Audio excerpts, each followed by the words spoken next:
Welcome back, everyone, to the Labeled Paranormal podcast. Thank you so much for all of the views and the likes and the comments. Please subscribe to our YouTube channel and listen to us on your favorite podcast, your podcast player of choice, I should say. So this week, we have a very, a little different topic than some of the ones we have going on before. Our topic is about sleep paralysis and astral projection. So, with sleep paralysis and astral projection, they're both forms of an altered state, I guess, of consciousness. Many of us have heard about sleep paralysis before, but I think not too many have heard about astral projection.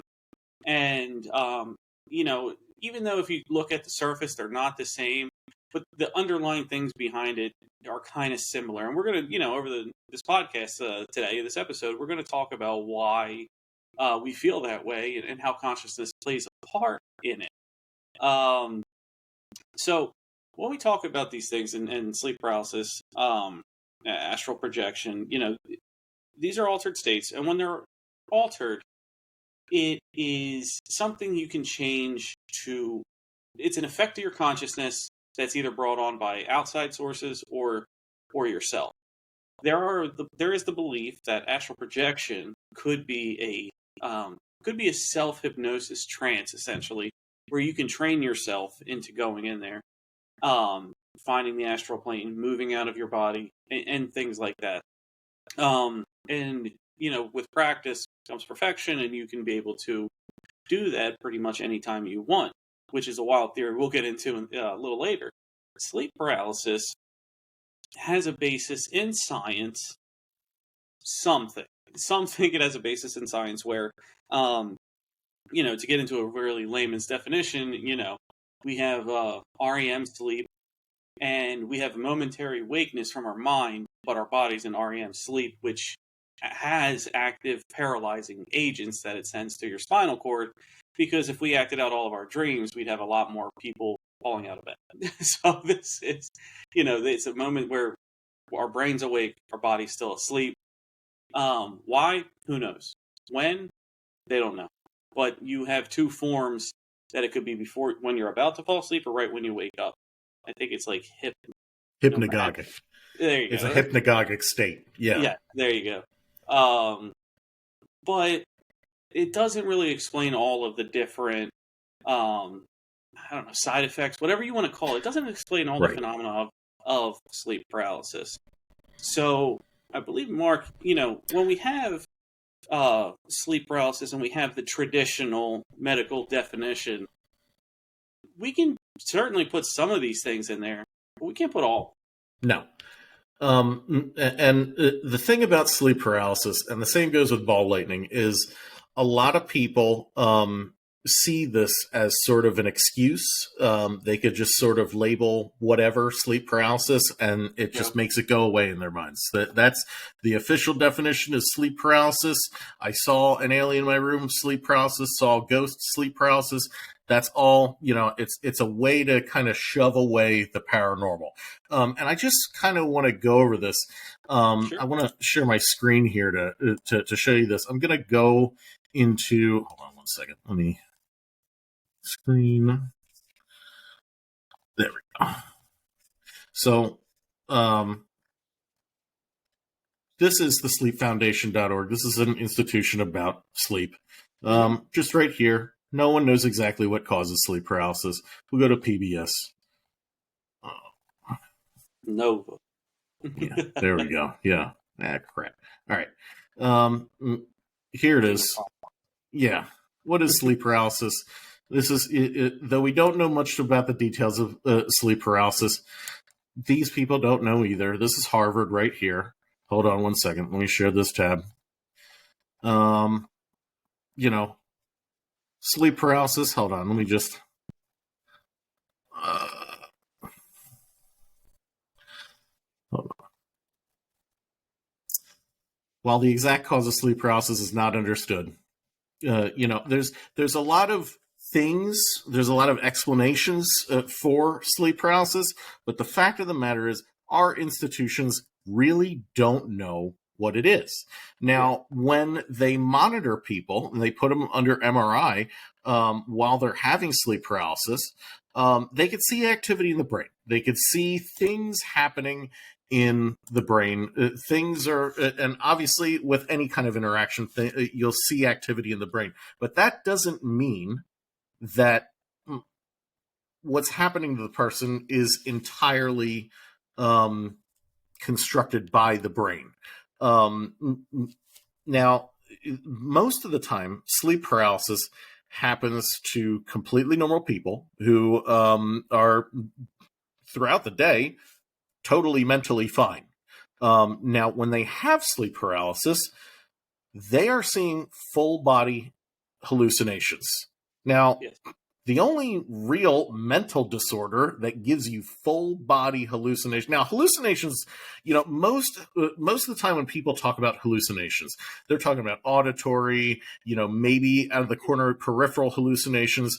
Now, Yes. we're talking about sleep paralysis. You have full body entity hallucinations. The only mental illness that induces that is psychosis. Okay, so we're talking about normal individuals who have a short break of psychosis during their sleep. It doesn't make any sense. It doesn't really add up. And further to the point, we see very specific entities during sleep paralysis. The most common 3 entities are shadow people, which I think we went over in other episodes. Yeah. The hag, which is the most common. It's very strange. I think they actually show that in the movie The Conjuring. And the Hat Man. And I've had people tell me that they've seen Hatman, this Hatman figure. Yeah. Now, part of paranormal experiences. I'll say this: people. So the brain is susceptible to electromagnetic frequencies, electromagnetic waves, and we know this because people who live next to power lines and stuff, when their houses are like under power lines, those families that live in there experience higher rates of anxiety, depression, mental illness. Like, being around electromagnetic waves interferes with your brain. Now, could this be some sort of electromagnetic frequency that's affecting people? In to create these kind of altered states, sort of like alien abduction. I always go back to the aliens with that's my thing. But I think it's pertinent here. But it's just, what do you think about all that, Tom? Yeah, so I mean, a couple of the things that you showed on there had bullet points of like what the different ideologies were or things that cause this. Yeah. And the one I saw on there that's completely bogus is sleeping on your back. Oh, I mean, you tell me when you're actively asleep what position you're in, and I'll tell you, that I believe you, right? Come on. If just speaking for myself personally, I go through multiple of those alligator death rolls when I sleep. You know what I mean? Oh, man, absolutely. Is there a period that I'm on my back? Probably. But let's throw that one away. Yeah. To your point, saying that these people have to, are they having psychosis and then going back? I didn't know psychosis was a switch that you could just turn on and off. It's what not. I mean? If that were the case, you'd have many, many people not fit to stand trial, and it would be the best argument for anything in the world. Yeah. So let's throw those out of the way. And then some of the things also that could lead to it, it was like lack of sleep, or trouble sleeping, anxiety, fear, things of that nature.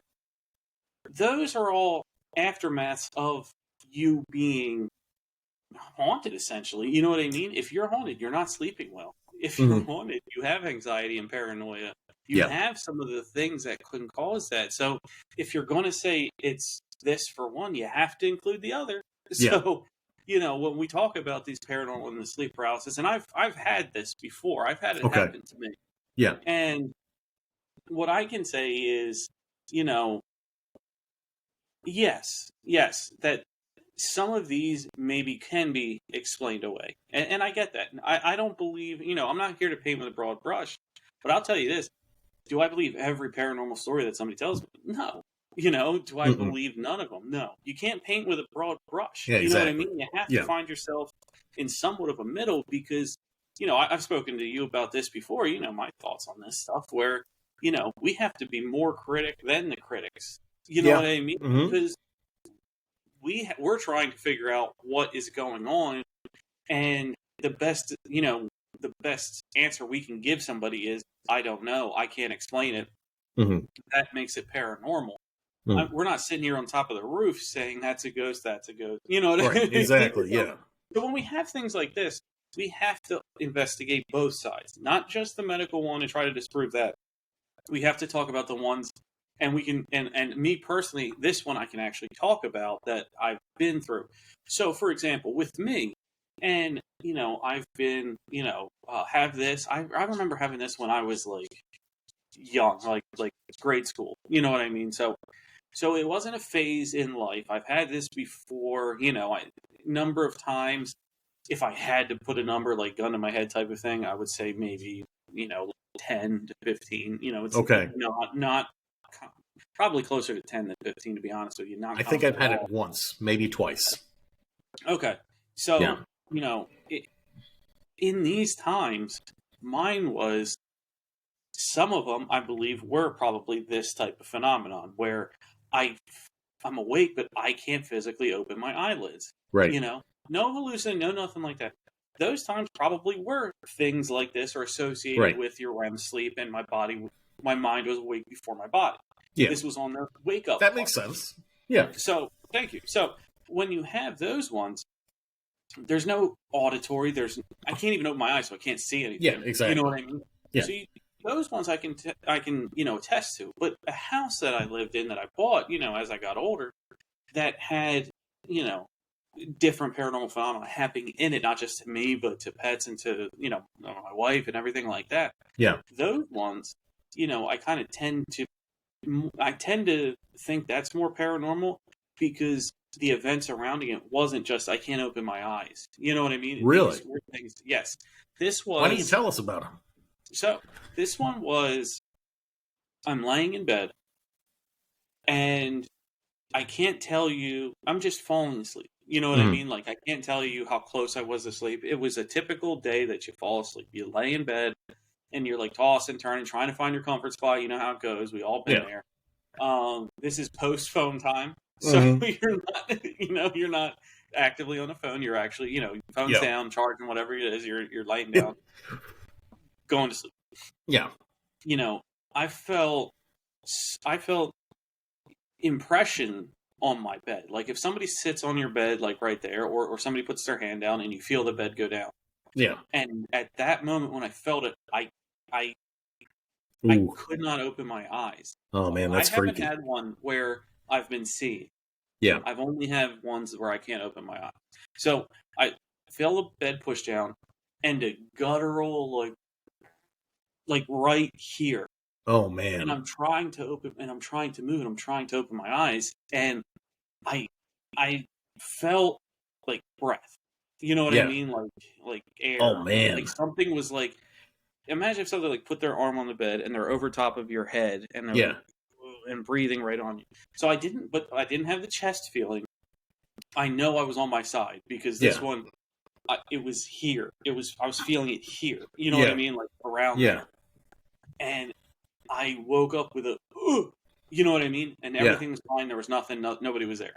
Yeah. And that one has been the default for me. You know what I mean? It's been that. And I know it's happening, but I have a fear of death. If I somehow break through and open my eyes, I have a fear of death. Like I'm going to die.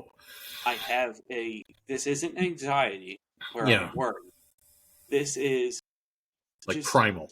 Yeah. Make sure I could either sink down and die. Like if you're in your consciousness, I'm trying to wake up because if I stay and sink down, I will die. That's the feeling I have. Now, I know some of this talks about that, and the amygdala is active in REM sleep, and there is some science to that. I'm not trying to disprove any of it. You know what I mean? There is some science to it. Yeah. But in that case of, let's put all of it together, the physical, of the imprint of the bed. That's physical matter touching your body. Yeah. Air, the physical breath that's coming out of something, the sound, the auditory. Yeah. This is a full body, just like you said, Mm-hmm. a full body apparition, or a full body, hallucination other Right. than visual, because I can't open my eyes. Like I'm stuck. I know some people have had these in stories that they're awake and they see the Hat Man. I don't think I'll ever see him because mine presents in a way where my eyes are shut and I cannot open them. Yeah. So since leaving that place, I haven't had those ones. I haven't had any. See, that's what gets me, is when you have these things and then you leave the place and never have them again. And I've had these stories told to me where, I had sleep paralysis all while I was living in this one location, and then I moved out and never again. Well, then what the fuck was that? Yeah. It's and not just that, but the consistency. I mean, some sleep paralysis episodes, okay, you're just like kind of paralyzed in the bed and nothing happens. You might feel fear, whatever.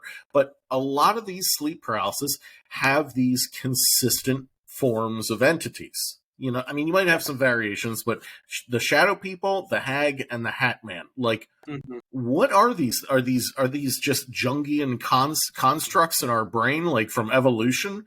What humans evolved to get really good at distinguishing snakes, so we didn't get killed by snakes. Is that what this is? Is this? But I don't know what the evolutionary advantage of this would even be. It doesn't really make any sense. No, it doesn't. Where we don't have a natural predator, first of all, and if we did, they're animals. They're not going to be people with a hat. And from all I've gathered about the stories about Hat Man is he's ridiculous. He's like an 8-foot tall Hat Man. He's not.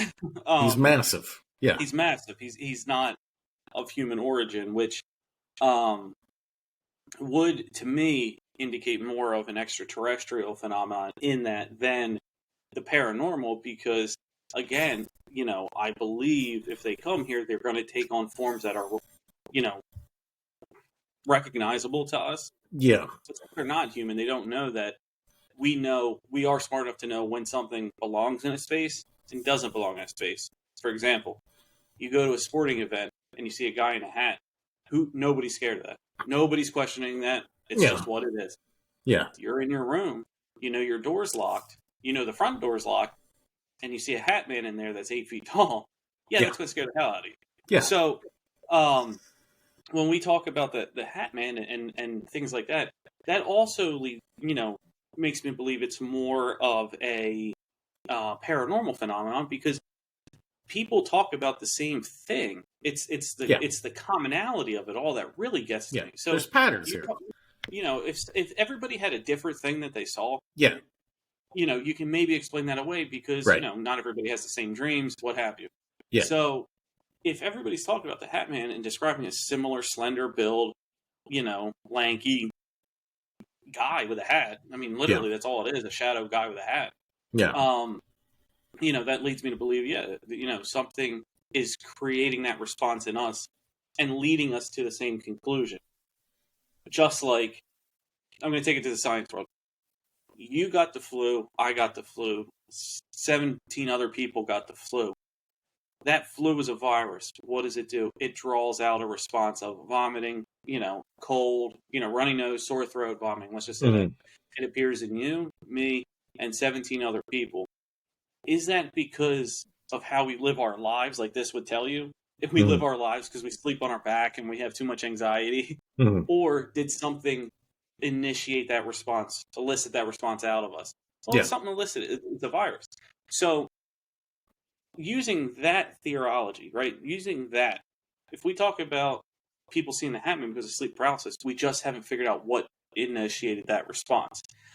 It could mean multiple demons. It could be it could mean a demon who travels around and just likes playing tricks on people. Yeah. But then why does it come back to the same people twice? Yeah. If if the end goal was to hurt them, I've never been hurt physically. It scared the hell out of you. Yeah. it makes you like question, do I really want to go back to sleep? You know what I mean? Yeah, exactly. You just play on your phone until you forget about it again, Yeah. and then you wake up the next morning and you go about your day. Mhm. And honestly, you forget about it until somebody brings it up, and then you remember Yeah. that you had it. Um, So, do you think these things might be demonic in nature? Because so that's a yeah, great question. I'm starting to think. I'm starting to believe with readings and obviously researching for this episode and coming in with a basically encyclopedia. Both of you and I have like an encyclopedia of different things in our mind of from living life and researching. Mhm. The more I get, the more when I have to come down to it. Like here, we're on a podcast. Here, we're talking about what we believe in. You know, I'm starting to think that it's more spiritual. Does it go into the demonic realm? I don't know. I Yeah, think it's more of tricky than evil, yeah, more um, like a student. A student. Let me put it this way. I'm going to liken it to a student that gets detention, not suspended. They're okay. like bad, but they're not that bad. You know what I mean? Well, in the term of folklore, and let me just, I'm glad you mentioned that because in the world of folklore, this is all over the world. Yeah, Scandinavian, you have your succubi and you incubi and a mare. Um, right. in Albania, you have the Makti, Yeah, which is, well, tell me if this rings a bell. The Makti in Albania, so we're talking Central Europe, right? Eastern Bloc country, is believed to be a male spirit with a golden fez hat. So that tells you right there, they have a different version of yeah. someone wearing a hat.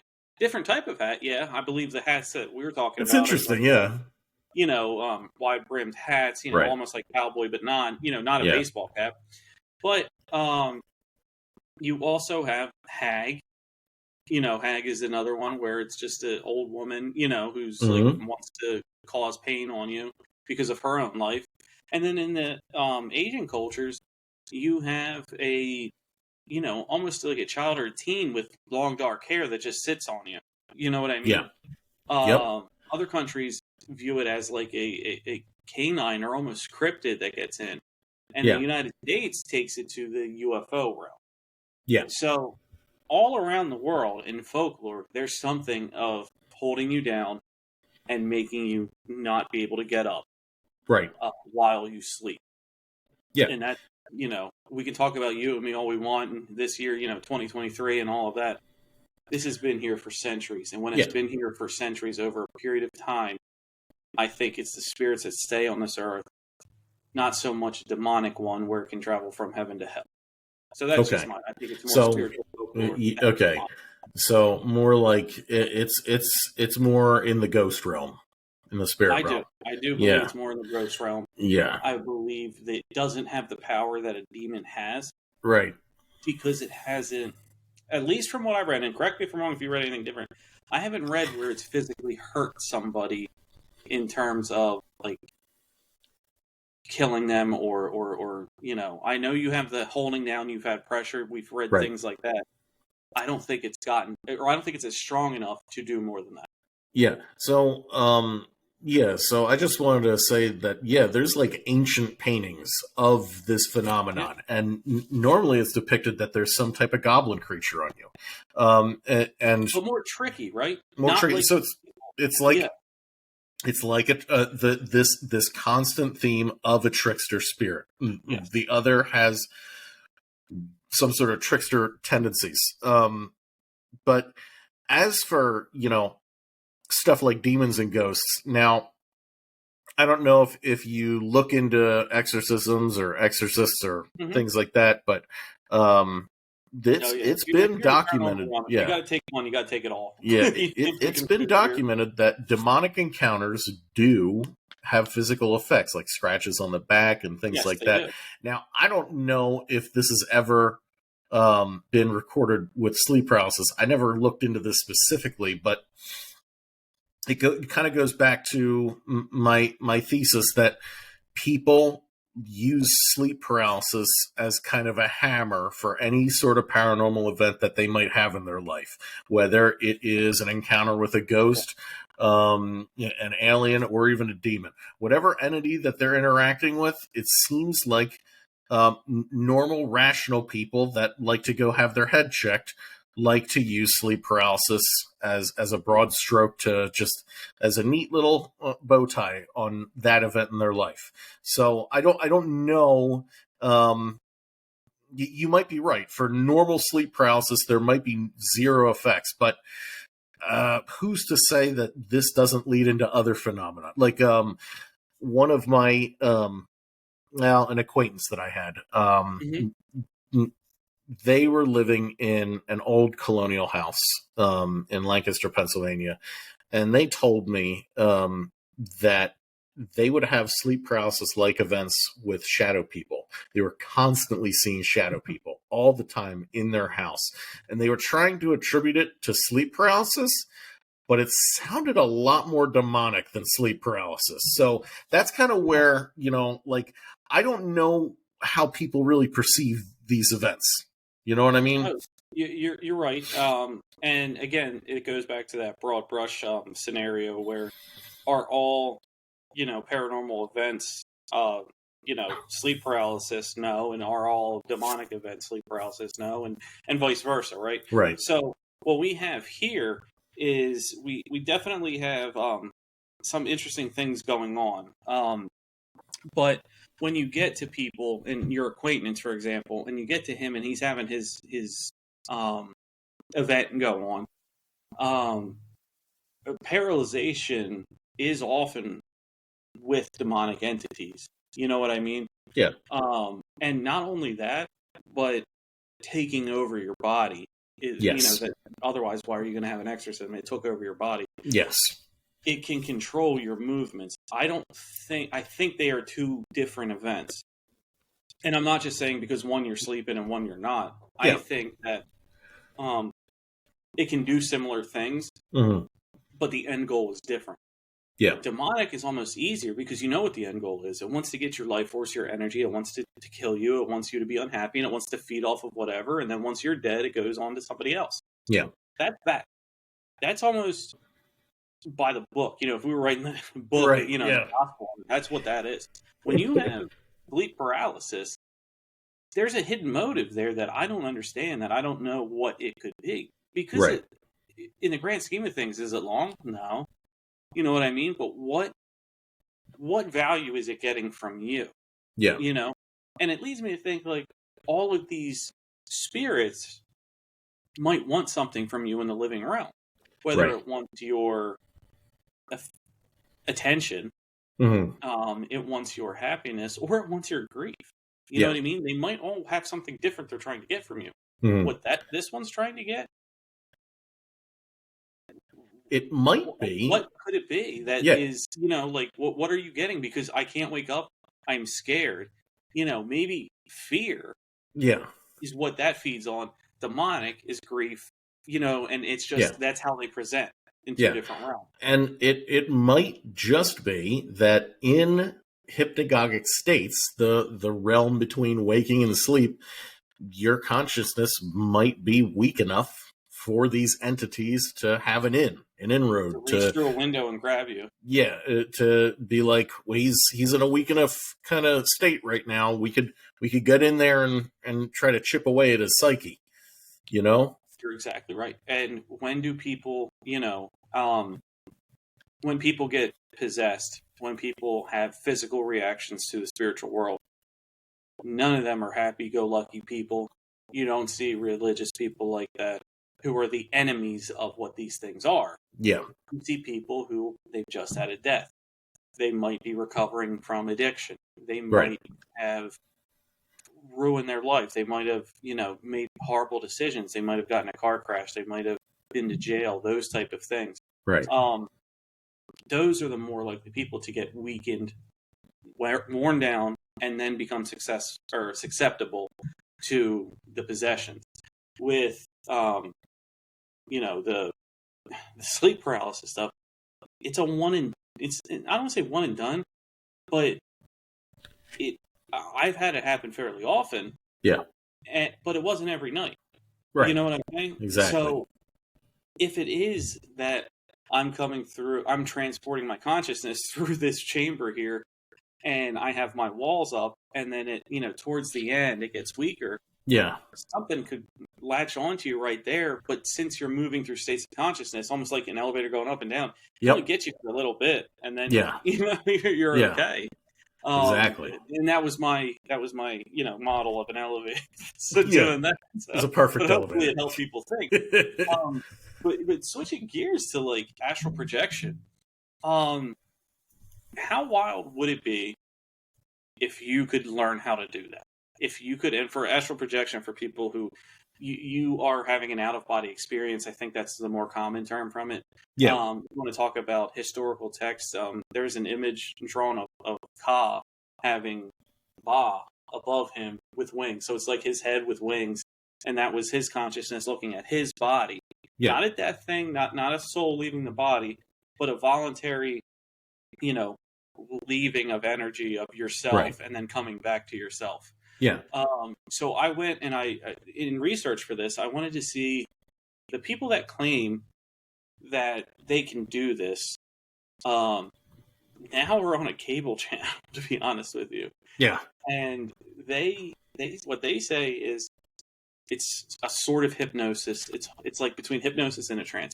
So what you do is, you got to lay down, you got to get comfortable just like that, which is already odd because when you talk about hypnosis and meditation, and I said hypnosis, it's meditation and trance. When you talk about meditation, you're not supposed to really lay down because you're going to get so comfortable you fall asleep. Right. What you do is you sit up, you feet flat on the floor, you got to, have your arms comfortable and things like that. This one tells you to lay down. All right. Yeah. So when it tells you to lay down, you calm your body, you calm all of your individual limbs first. So essentially tighten your right leg, loosen it, tighten your left leg, loosen it, body, head, all that kind of stuff. The third step is bringing all of your attention and your awareness and your calming your chakras from head to toe, but bringing it right to your third eye. Yeah. So, they view it as a third eye, not like the pineal gland or any kind of metaphorical thing. They think of an eye right here, and that's where you can, you're supposed to picture the room around you. You have a good image of where you are in the room. Picture the room around you, and then picture yourself getting out from your third eye. Yeah. And some say if you're having trouble with that, think of a rope test. So you keep your arms, and all of that down, and think of like a rope hanging from the ceiling, and the end of it hits right here. All you have to do is grab it, and you're pulling yourself up out, and then you're physically meditating that you're seeing the room. And some people believe this is how you can get into that realm and see yourself. Yeah. And the more you practice, the longer you can do it, and more places you can go. But there are horror stories where you are incredibly vulnerable to your imagination. Where I read a story, someone who said they actually did this thought about snow, and then they were up to 2-3 feet of snow because they're imagining, and they had to really get back in their body quick. Oh man! Because they weren't sure what's going to happen. Yeah.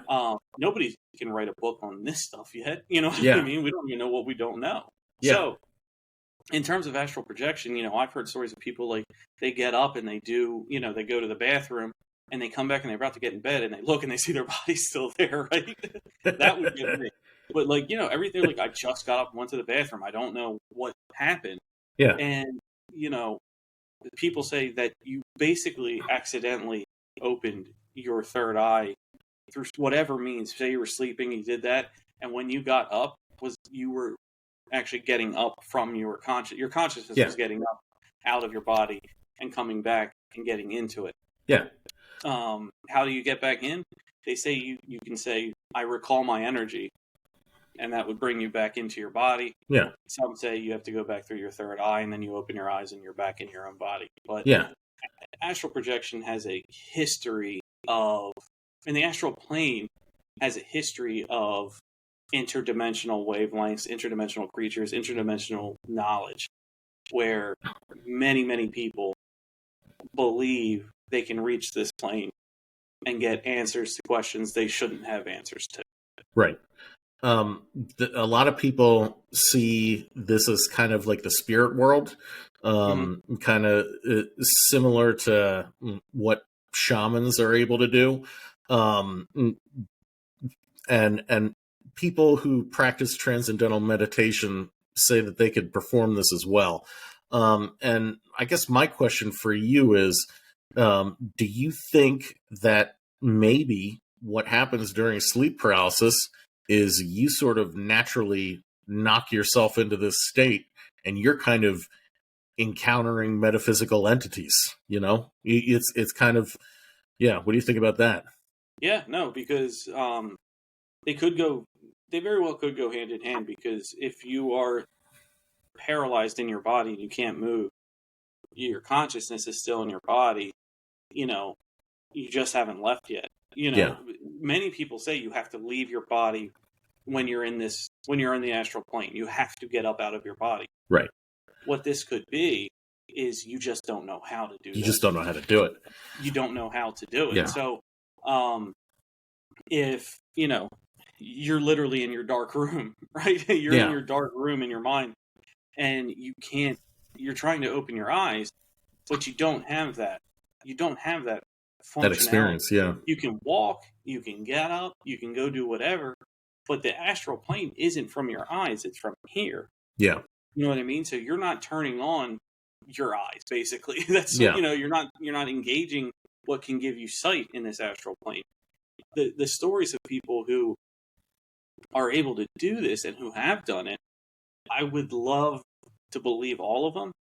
Are there people seeking attention? There always is. You and I know this. Absolutely. In our field. People are just seeking attention for 100%. For a lot. Yeah. And, part of me feels bad because they feel like they have to manufacture things to get approval, which is a whole nother subject and verse. But, so people that have these astral projection stories, the ones that seem more credible to me all have the same thing. It's not a long time.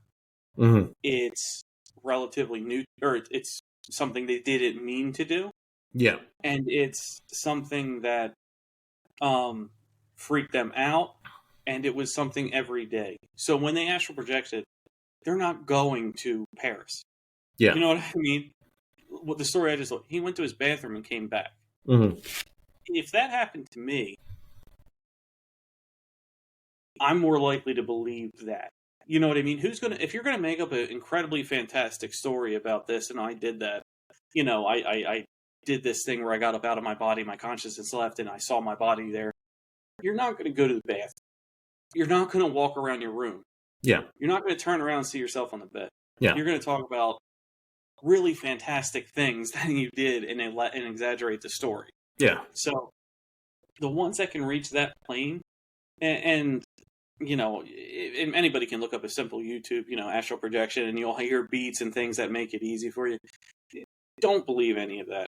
If you really want to try this, buy a book, read it, focus on your breathing, and give yourself a year to do it. Yeah. It's not going to happen the first time, if it ever happens at all.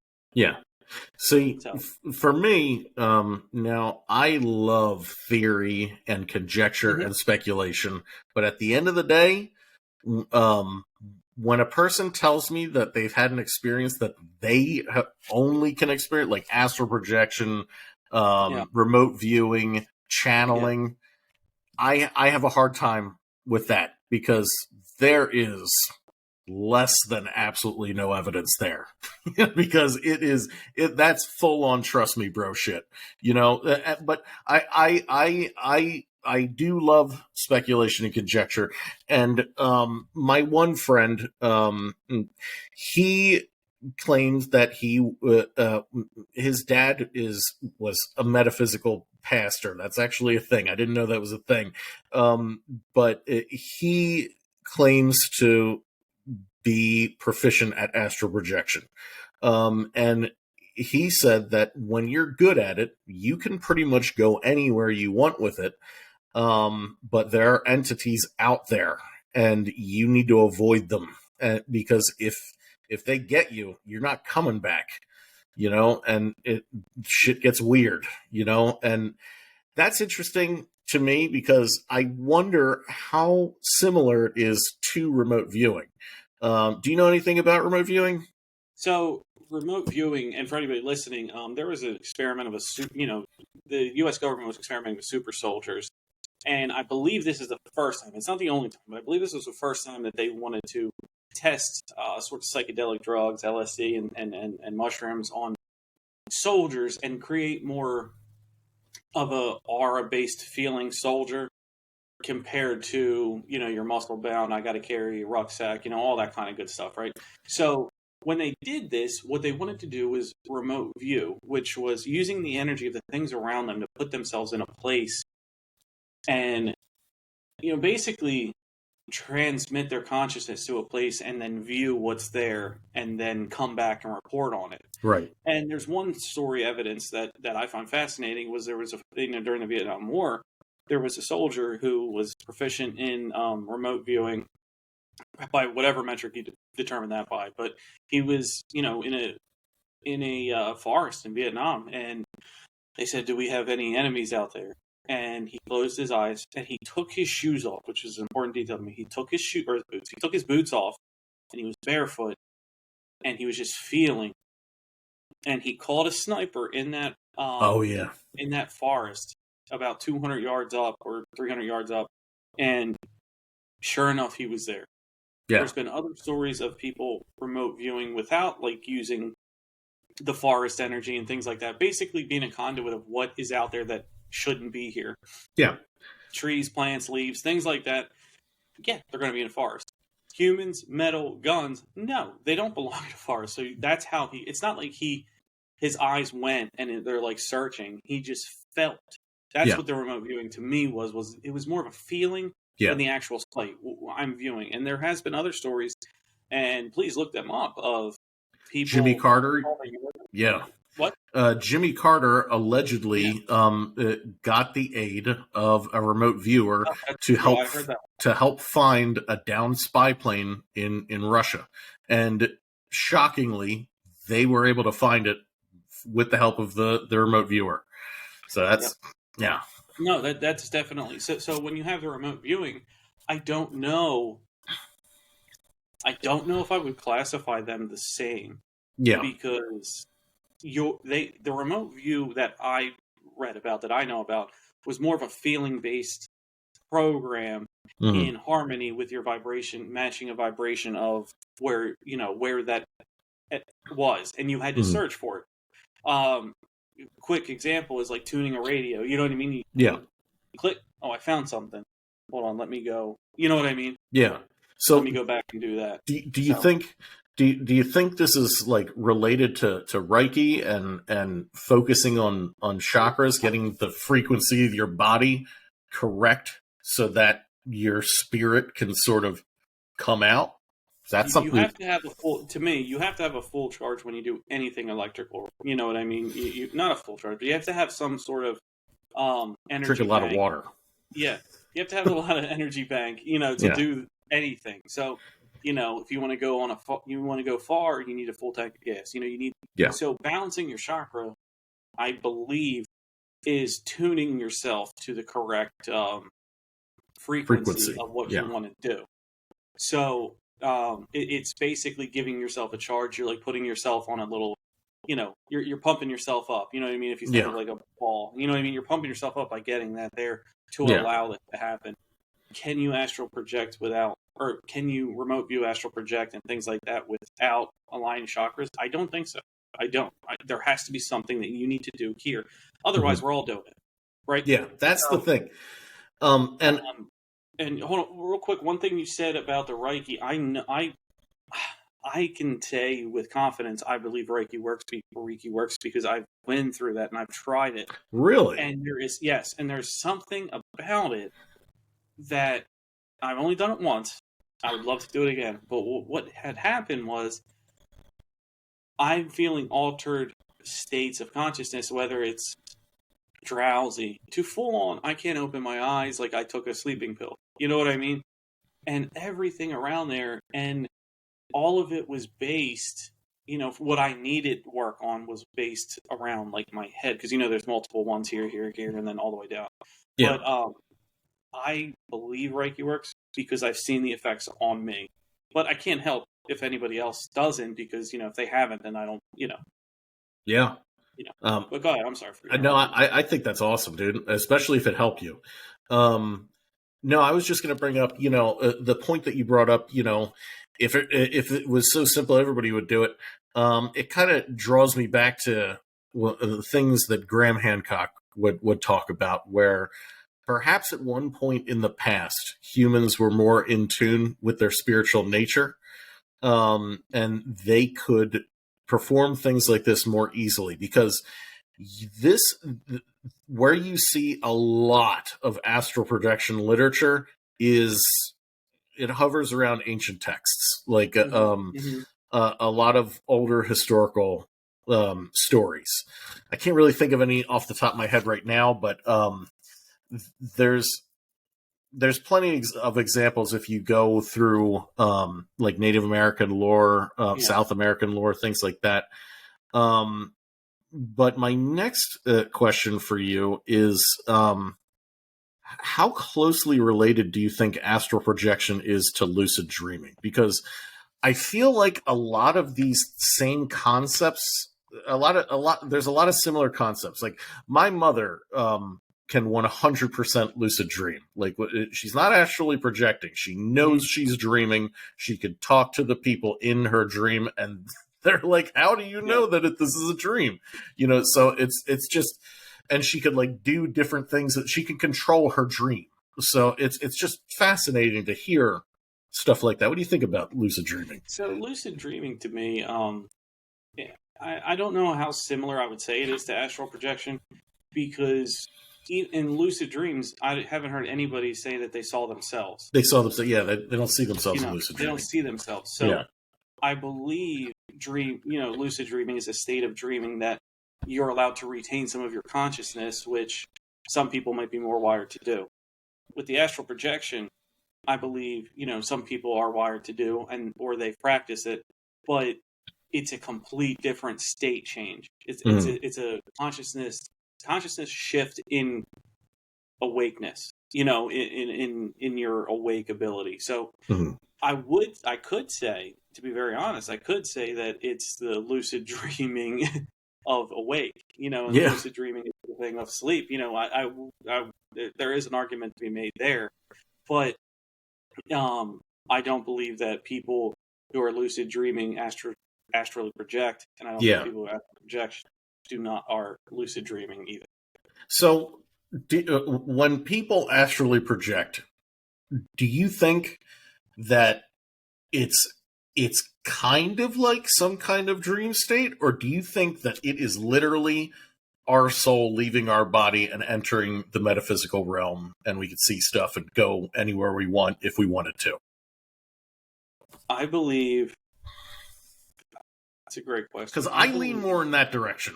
From the things that I've heard about astral projection, I kind of lean in that direction, that if we are actually able to control where our souls go and stuff.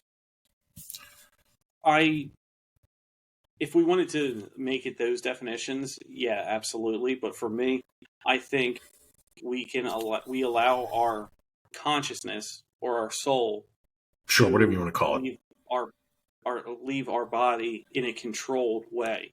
Yeah. Whereas when you die, there's no control there. You're dead.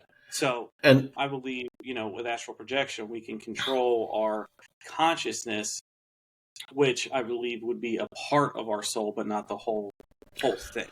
Right. And that kind of brings up... splitting hairs. Oh, yeah, no, it's fine. I love splitting hairs. And it kind of, if we go along that line of logic, it kind of makes you wonder what this is. Like, is this some sort of animalistic vessel that our consciousness is piloting, or is our body just put into some sort of lizard brain state where it's just like on autopilot to sort of breathe without us? I mean, we already do that when we're sleeping, so it would make sense. But It's just the idea of being able to take your consciousness out of your body and go to, because I've heard crazy stuff like people astrally projecting and going to other planets and stuff, and it's pretty wild, to think and about it all. I'm not here to say that there's a distance limit on it either. But to me, I think you have to have a match of your vibration, and if I've been to the next city over, I know what that is. I can vibrally match that, my vibration. I don't know if I know exactly what the match is on another planet. I believe you have to have a link somewhere to travel along. Yeah.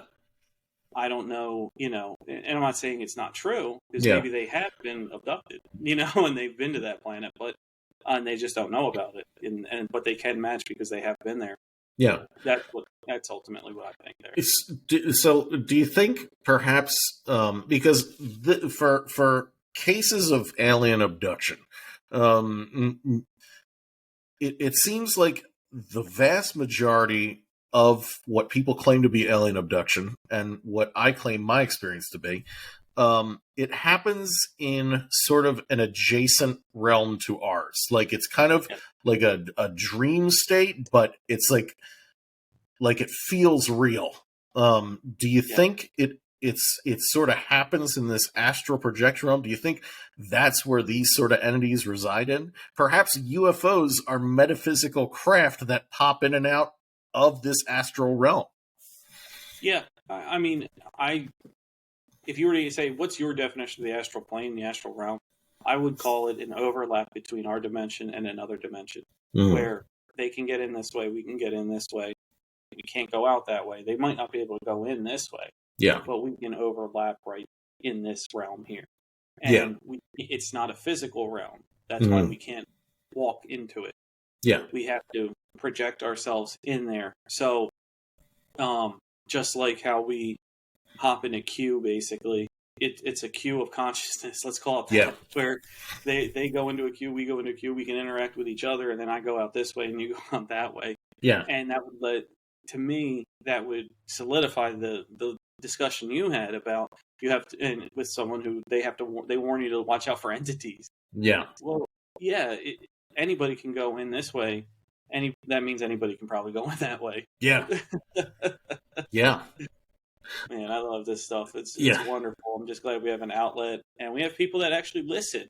And man, what's wrong with you guys? But no, I guess that'll do it for the astral projection and the we'll touch on these topics more in sleep paralysis. We'll touch on these topics more because we're going to do many deep dives over the course of these podcasts coming up, and consciousness, will be a part of that, and that's something we can't do in 45 minutes, an hour. Yeah, I don't even know if a month would do it, but that's something, stay tuned and look forward to our deep dives because we'll be referencing these episodes too. But yes, thank you for tuning in. Thank you for listening. Please like and subscribe in the comments or in the description below. You see all of our links. Send us an email, labelparanormal@gmail.com. We'll definitely take, we have some people writing in and emailing. So, we get back to everybody and we want you to know we're here, we're listening. And if it's labeled paranormal and you want us to talk about it, we will talk about it. So until next time, everybody have a great week. It's around Christmas time. Everybody hopefully have a good holiday. And, we'll talk to you later. See you guys. See ya.